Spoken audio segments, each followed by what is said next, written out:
বাংলাদেশ ইসলামী ছাত্র শিবির নরসিংদী জেলার মনোহরদী উপজেলা দক্ষিণ শাখার উদ্যোগে বৃক্ষরোপণ কর্মসূচি অনুষ্ঠিত। বিস্তারিত দেখুন নরসিংদীর মনোহরদী প্রতিনিধি আব্দুল মাবুদ মোহাম্মদ ইউসুফের পাঠানো প্রতিবেদনে। বাংলাদেশ ইসলামী ছাত্র শিবির নরসিংদী জেলার মনোহরদী উপজেলা দক্ষিণ শাখার উদ্যোগে মনোহরদী সরকারি কলেজ মাঠে এক বৃক্ষরোপণ কর্মসূচির আয়োজন করা হয়। পরিবেশ সচেতনতা বৃদ্ধির লক্ষ্যে আয়োজিত এ কর্মসূচিতে প্রধান অতিথি হিসেবে উপস্থিত ছিলেন নরসিংদী জেলা ছাত্র শিবিরের অফিস সম্পাদক মাহফুজ।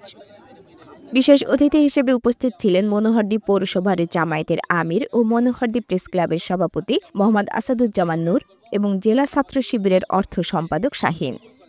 কর্মসূচির সভাপতিত্ব করেন মনোহরদী উপজেলা দক্ষিণ শাখা ছাত্র শিবিরের সভাপতি মোহাম্মদ রাকিব হাসান।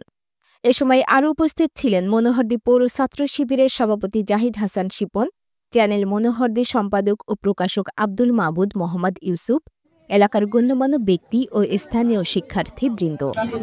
সভাপতির বক্তব্যে মোহাম্মদ রাকিব হাসান বলেন, বৃক্ষ আমাদের প্রাকৃতিক বন্ধু। আগামী প্রজন্মের নিরাপদ ভবিষ্যতের জন্য সবাইকে অন্তত একটি করে গাছ লাগাতে হবে। প্রধান অতিথি মাহফুজ বলেন, পরিবেশ রক্ষার মাধ্যমে আল্লাহর সৃষ্টিকে রক্ষা করা আমাদের দায়িত্ব। এই উদ্যোগ আগামীতেও অব্যাহত থাকবে।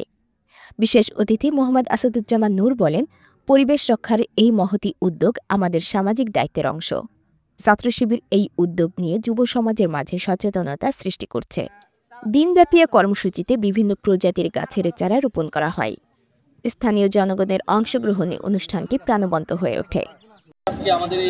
আজকের এই মনোহরদী দক্ষিণ থানা শাখায় এই বৃক্ষরোপণ আজকে আমরা সবাই একসাথে এটা পালন করব। আল্লাহ তাআলা আমাদের এই মহৎ কাজ থেকে যেন কবুল করে। আমিন।